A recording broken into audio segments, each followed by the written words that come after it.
Hello बच्चों, आज आपको +2 कक्षा आरोह भाग 2 की पुस्तक का पहला लेसन के बारे में हम चर्चा करेंगे। पाठ का नाम है भक्ति और उसकी लेखिका हैं महादेवी वर्मा। इस लेसन के बारे में जो कहानी है उसका सारांश मैं आपको बताऊंगा ताकि आप उसे इजीली समझ सकें और जिस समय आप उस पुस्तक को पढ़ेंगे वो लेसन आपको और बेहतर तरीके से याद हो पाएगा। आज जिक्र करते हैं भक्तिन के बारे में। भक्तिन कौन है? ये भक्तिन ही इस लेसन की मुख्य पात्र है। सारी कहानी इसी भक्तिन के चारों तरफ घूमती रहती है और यही भक्तिन है जो पाठ के आरंभ से लेकर अंत तक आपको बहुत कुछ सिखाएगी, कहानी अच्छी बताएगी। इसके जीवन के अलग अलग हिस्सों के बारे में हम यहाँ सीखेंगे। तो चलिए, किसी भी पाठ को सबसे पहले जानने के लिए उसके पाठ का नाम, दूसरा वो पाठ किसने लिखा है उसका नाम, और तीसरा उस पाठ के मुख्य कैरेक्टर्स कौन कौन से हैं। तो इसमें मैंने जैसे बताया, पाठ का नाम है भक्तिन, इसकी लेखिका है महादेवी वर्मा और इसके मुख्य कैरेक्टर्स में आते हैं जैसे भक्तिन, भक्तिन का पति, भक्तिन की माँ, भक्तिन के पिता। और भक्तिन जब दूसरा जीवन जीती है तो वहाँ उसके जीवन में दूसरे नाम आने शुरू हो जाते हैं, यानी कि उसका ससुराल पक्ष, उसका पति आता है, उसकी सास आती है, उसकी जेठ जेठानियाँ आती हैं और उसके बच्चे आते हैं। इनका वर्णन इसमें मिलेगा। तो हम धीरे धीरे इन सब के बारे में चर्चा करेंगे। तो सबसे पहले भक्तिन बताते हैं। भक्तिन जब इस जीवन में आती है, अर्थात जब उसका जन्म होता है, तो बाल्यकाल में ही उसकी माँ चल बसती है। उसकी माँ चलने के पश्चात स्वर्ग जब सिधार जाते हैं तो आस पड़ोस वाले कहते हैं कि उसके पिता से कि बेटी को माँ का सहारा मिलेगा, आपके जीवन में खुशियां लौटेंगी, आपको दूसरी पत्नी मिल जाएगी, तो आप दूसरी शादी कर लीजिए। आस पड़ोस वाले, परिवार वाले, रिश्तेदार सब प्रेशर बनाते हैं और उसको दूसरा विवाह के लिए विवश करते हैं, दूसरी शादी कर लेती है। कुछ दिन जीवन खुश में बीतता है और जीवन बीतने के बाद फिर आपको दिखाई देता है धीरे धीरे दूसरा रूप। जिस समय उसके दूसरी संतान पैदा होती है तो वो सौतेली माँ उस भक्तिन के साथ सौतेला व्यवहार शुरू कर देती है, उसको बहुत प्रताड़ित करती है और उसके जीवन में दुख शुरू हो जाते हैं। अब यहाँ से भक्तिन क्या करती है, अपने आप को अकेला महसूस करती है, मायूस होती है, तो और पिता के ऊपर प्रेशर बनाती है कि इसकी जल्दी से शादी करो और इसको अपने ससुराल तोड़ दो ताकि हम यहाँ अपना खर्चा पानी आराम से चलें। पिता भी मजबूरवश होके उसकी शादी कर देता है। शादी जब होती है वो नाबालिग होती है। नाबालिग अवस्था में शादी होने पर उसे भी परेशानियों का भी सामना करना पड़ता है। अब धीरे धीरे जब उस बच्चे को ये पता चलता है कि मेरी शादी होने वाली है तो उसके मन में एक दूसरे विचार आते हैं। वो ये सोचती है कि इस जीवन में जो मैंने कष्ट तकलीफ झेले हैं, माँ का वो प्यार जो मुझे चाहिए था नहीं मिला, पिता का जो प्यार मुझे पूरा चाहिए था वो नहीं मिला, तो शायद वो प्यार, वो दिलासा, वो आशाएं मुझे वहाँ अपने ससुराल में जाकर मिले। लेकिन होने को शायद कुछ और ही मंजूर था। उसका रीजन क्या था? अब जैसे ही वहाँ पर शादी हुई, उसको अपने पति से काफ़ी आशाएं हुई, ससुराल पक्ष से काफ़ी आशाएं हुई। तो ऐसा जीवन जब उसने वहाँ जीना शुरू किया तो उस पश्चात क्या हुआ कि उसके पति की मृत्यु कम समय में ही हो जाती है। तकरीबन 5-6 साल के बाद उसके पति की मृत्यु हो जाती है। इस दौरान उसको 2 बेटियां होती हैं और दोनों ही बेटियां बहुत ही सुंदर बेटियां हैं। लेकिन वो दोनों सुंदर बेटियां भी उसके लिए अभिशाप की तरह जीवन जीने पर मजबूर कर देती हैं। उसका कारण क्या? लड़के का नहीं होना। उसकी 2 जेठानियां थी और दोनों जेठानियों को 2-2 लड़के थे। अब उन जेठानियों को 2-2 लड़के थे। अब उन दोनों जेठानियां और उसकी सास उसके ऊपर हमेशा ताने मारती रहती थी, मुझे बेटा चाहिए, मुझे पोता चाहिए। अब वो बेचारी पोता कहाँ से दे? उसका तो कोई कसूर नहीं है। लेकिन इस चीज को लेकर, इन तानों को लेकर उसका जीवन बड़ा ही कठिन व्यतीत हो रहा था। वो घर का सारा काम करती थी, ऐसा कोई काम नहीं जो वो नहीं करती थी। लेकिन बदले में उसे क्या मिलता? केवल ताने, खाने को सूखी रोटी और उसे ही नहीं, इवन देन उसकी बच्चियों को भी इन तानों से 2-2 4-4 होना पड़ता था। वो बेचारी मासूम बेटियां भी अपनी माँ के साथ दिन रात मेहनत करती रहती थी। धीरे धीरे समय बीता तो उसके पति की मृत्यु हो गई। अब पति की मृत्यु होने पर उसके जीवन में फिर वही दुख और ज्यादा हो गए। जैसे ही पति की मृत्यु के पश्चात धीरे धीरे समय बीता तो उसके ससुराल पक्ष के जो दूसरे लोग थे, यानी कि उसके जेठ जेठानी या सास, उन सभी ने उसकी जमीन को हथियाने की एक योजना बनाई। सोचते हैं कैसे न कैसे इसकी जमीन हथिया लें और इसे छोड़ देते हैं। उसकी बेटी को शादी के लिए भी प्रेशर बनाते हैं, जैसे तैसे करके वो भी। बट हाँ, एक खास बात भक्तिन की सबसे अच्छी थी कि भक्तिन बहुत ही मेहनती थी, लगनशील थी, स्वाभिमानी थी। वो जो काम करने की ठान लेती उसे हमेशा पूरा करके छोड़ती थी। ऐसा ही आपको इस लेसन में दिखाई देगा। भक्तिन ने सोचा चाहे कुछ भी हो जाए, इन लोगों ने जो प्लानिंग की, जो योजना बनाई है मेरी जमीन हथियाने की, मैं अपनी जमीन नहीं छोड़ूंगी। मैं अपने बच्चों का पालन पोषण करने के लिए जी तोड़ मेहनत करूंगी और यहीं पर उनकी परवरिश करूंगी। ऐसा करते करते करते करते काफी समय बीता, लेकिन वो उनकी चालों में नहीं फंसे। लेकिन उनकी ससुराल पक्ष वालों की नजर केवल और केवल उनकी जमीन पर थी। तो उन्होंने एक दूसरी योजना बनाई कि क्यों न हम इसकी बेटी की शादी एक ऐसे व्यक्ति से करें जो हमारी जान पहचान में हो और हमारी हर बात को माने। उन्होंने एक ऐसे व्यक्ति के लड़के को उसका जीवन साथी बनाने की सोची जो तीतर पालता है, जो तीतर की रखवाली करता है, जो खेतों में जाकर तीतरों को उड़ाता है। जब उसके जेठ, उसकी सास, उन्होंने उस लड़के के बारे में उस भक्तिन के सामने जिक्र किया तो उन्होंने मना कर दिया कि मैं इस लड़के के साथ अपनी बेटी की शादी नहीं करूंगी। फिर उन्होंने योजना बनाई कि ये हमारे काम पर पानी फेर रही है।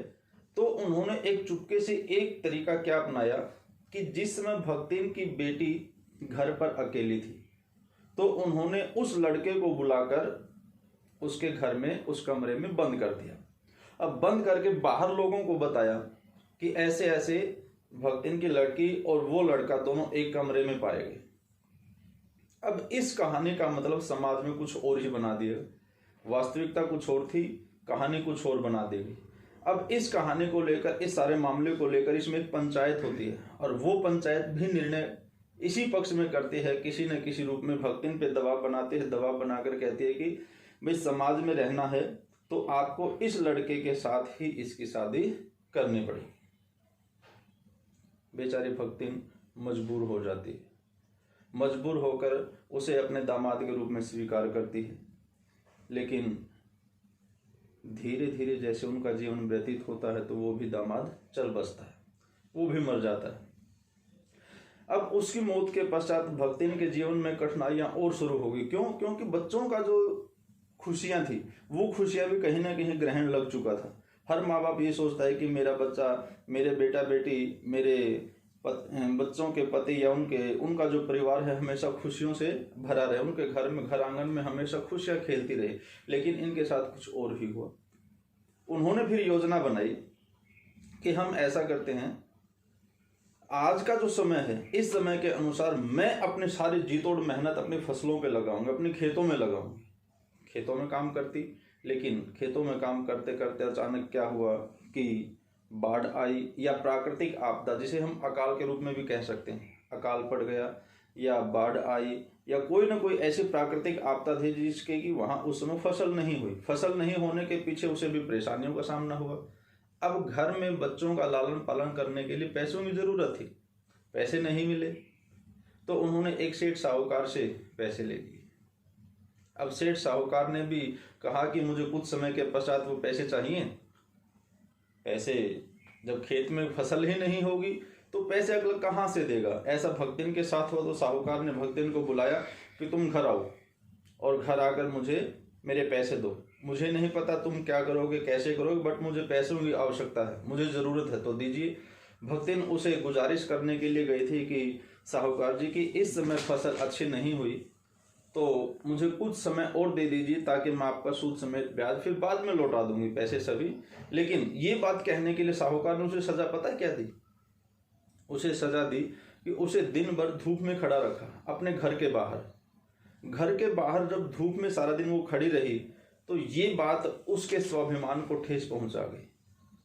तब उसने निश्चय किया कि अब मैं इस गांव में नहीं रहूंगी, अब मैं गांव छोड़कर जाऊंगी, इस घर को छोड़ के जाऊंगी। तो उसने अपना निश्चय ये करके वो गांव को छोड़कर निकल पड़ती है। यहां से अब उसका तीसरा जीवन फिर शुरू होता है। वो काम के तलाश में शहर आ जाती है और यहीं पे मुलाकात होती है जो हमारे इस पाठ की लेखिका हैं महादेवी वर्मा। शहर में महादेवी वर्मा से बात होती है। महादेवी वर्मा उससे बातचीत करती हैं, पूछते आप कहाँ से हैं, कैसे हैं, क्या कर रहे हैं। तो वो कहती है कि मुझे है ना काम की आवश्यकता है, क्या आप मुझे काम देंगे। उसके बोलने से, उसकी शालीनता से, उसके स्वभाव से महादेवी वर्मा एकदम बहुत ही प्रभावित हुई। महादेवी वर्मा ने कहा कि ठीक है, मैं आपको काम दूंगी। आप क्या काम करोगे? मैं आपको घर का काम दूंगी, मैं सारा घर का काम कर लेती हूँ। तो इस पर, लेकिन मेरी एक शर्त है कि मैं रहूंगी वहीं पे। उसने कहा ठीक है, आप आइए मेरे घर रहिए। महादेवी वर्मा के साथ रहना शुरू किया। महादेवी वर्मा जैसे जैसे महादेवी वर्मा ने इसका स्वभाव देखा, उसके साथ रही, उसके साथ काम करने का तरीका देखा, तो महादेवी वर्मा ने यहाँ सबसे पहले एक चीज पूछी कि आप मुझे एक बात बताएं, आपका नाम क्या है। इतना सुनते ही भक्तिन थोड़ा हिचक जाती है। वो कहती है कि मैडम, मैं नाम तो बता दूंगी लेकिन आप किसी से कहिएगा मत। महादेवी वर्मा बड़ी हैरान हुई, ऐसी क्या बात है कि आप बताओगे नाम और ये बात कह रहे हो कि किसी को कहना मत। उसने कहा मैं ऐसा इसलिए कि मेरा नाम मेरे परिवार वालों ने जो रखा था, मेरा स्वभाव वैसा, मेरा जीवन वैसा नहीं है। मेरा नाम है लक्ष्मी। लक्ष्मीन मेरा नाम है, लेकिन लक्ष्मीन का मतलब जो लक्ष्मी होता है, जो धन की देवी होता है, जो एक अपने आप में अमीरी का प्रतीक है, लेकिन मेरा जीवन इसके बिल्कुल विपरीत है। जीवन बिल्कुल दुख, कष्ट, तकलीफ, गरीबी में व्यतीत हुआ है। मेरे पास हर साधन संपन्न का अभाव है। मैं तो क्या करूं, इसलिए मैं हमेशा अपना नाम छुपाती हूं।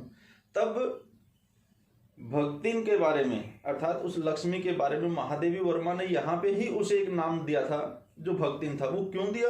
क्योंकि वो सुबह सबसे पहले उठती थी, उठते ही सबसे पहले अपने इष्ट देव को हाथ जोड़ के प्रार्थना करती थी, पूजा पाठ करती थी और फिर अपनी दिनचर्या को शुरू करती थी। इसी बात को लेकर ये क्या करती थी कि उसके जीवन में जो समस्याएं आई, जो कठिनाइयां आई, जो तकलीफें आई, उन सबको बताने के लिए उसने एक महादेवी वर्मा के साथ अपना ज्यादा से ज्यादा समय व्यतीत किया। महादेवी वर्मा के साथ जो ज्यादा व्यतीत कर रही थी समय, तो ऐसा करते करते महादेवी वर्मा सुबह, दोपहर, शाम वो केवल हमेशा लिखने में मगन रहती थी, अर्थात वो पढ़ती रहती थी। महादेवी वर्मा ने भी ये बात कही कि आप भी कुछ पढ़ लो, तो मना कर दिया उसने कि मेरे काम नहीं है।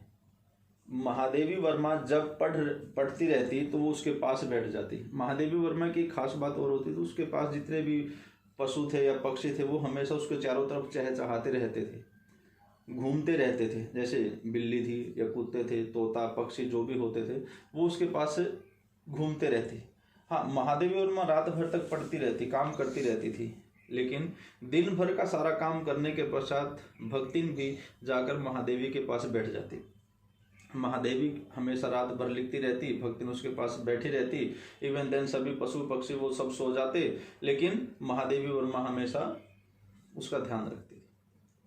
महादेवी वर्मा की पढ़ाई में डिस्टर्ब न हो, इस बात को लेकर भक्तिन ने हमेशा हर चीज की रंग के साथ पहचान की। हालांकि महादेवी वर्मा अशिक्षित थी, अनपढ़ थी, उसे पता नहीं था कि कौन सी बुक कौन सी है, कौन सी नहीं। तो जैसे उसे कहा जाता कि महादेवी वर्मा कहती कि भक्तिन मुझे पेन चाहिए, तो ये नहीं पता नीला या काला या पीला, वो रंग देख के कहती थी कि मुझे पिंक कलर का पेन चाहिए। तो वो इस कलर की पहचान करके पेन लेके आती थी। पुस्तक के बारे में पूछती, कौन सी पुस्तक, उसका कवर पूछती, किस रंग का है, किस रंग का नहीं, रंग की पहचान के द्वारा वो उसको पहुंचा देती, सारी उपलब्धता करा देती थी। ऐसा करते हुए महादेवी वर्मा उसके साथ बैठती पूरा जानकारी अपनी एक दूसरे। हाँ, एक खास बात भक्तिन के बारे में, भक्तिन एक चीज से डरती थी और वो थी जेल, कारावास। जेल का नाम सुनते ही भक्तिन डर जाती थी। ऐसा क्यों? क्योंकि लोग कभी कभी मजाक मजाक में ये कहते थे कि महादेवी वर्मा जो लिखती है, महादेवी वर्मा उस समय की अपने आप में एक बहुत बड़ी पत्रकार रही है, क्योंकि उसे लिखने का काम, हर कवि हर लेखक जितने भी जो लिखते हैं वो एक पत्रकार ही हैं। तो ऐसा महादेवी वर्मा उस समय जो कविताएं लिखती या उसमें जो पाठ लिखती, जो जिन जिन चीज़ों की रचना करती थी, तो उस चीज को देकर समाज में एक अलग ही माहौल, एक अलग ही क्रांति आती थी। तो उस समय अंग्रेजों का समय होता था, तो लोग यूं चर्चाएं करते थे कि महादेवी वर्मा को तो जेल में डालेंगे। इस बात को सुनकर भक्तिन डर जाती थी, इसीलिए वो कहते उसे कारावार से बहुत डर लगता था। क्यों? क्योंकि उसे पता था यदि भक्तिन अकेली घर में रहेगी, महादेवी वर्मा जेल में चली गई, तो भक्तिन का क्या होगा। ऐसा सोचकर ही उसे जेल से डर लगता था। अब दूसरा पक्ष ये आया कि भक्तिन जब वहां रहे तो अकाल पड़ता है, उसके जीवन में थोड़ा बदलाव आता है, या हम यूं कहें कि उसके जीवन की जो परिस्थितियां थी वो बदल जाती हैं। अब भक्तिन महादेवी वर्मा को कहते हैं कि महादेवी जी, आप मेरे गांव चलिए, मैं आपका रहने का, खाने का सब वहां प्रबंध करूंगी। लेकिन भक्तिन जैसे तैसे कर उसको गांव में जाने से मना कर देती, कहती कि मेरा गांव में मन नहीं लगेगा, मेरा गांव के हिसाब का स्वभाव नहीं है, मैं वहां अपने आप को नहीं ढाल पाऊंगी, इसलिए मैं गांव नहीं जा सकती। लेकिन भक्तिन का महादेवी वर्मा के प्रति जो प्रेम है वो देखकर वो हैरान हो जाती है। और यहाँ पर महादेवी वर्मा ये सोचती है कि यदि मेरा सारा काम भक्तिन इतने बेहतर तरीके से करती है, यदि भक्तिन नहीं होगी तो मेरा क्या होगा। ये बात सोचकर अब महादेवी वर्मा डर जाती है। क्यों?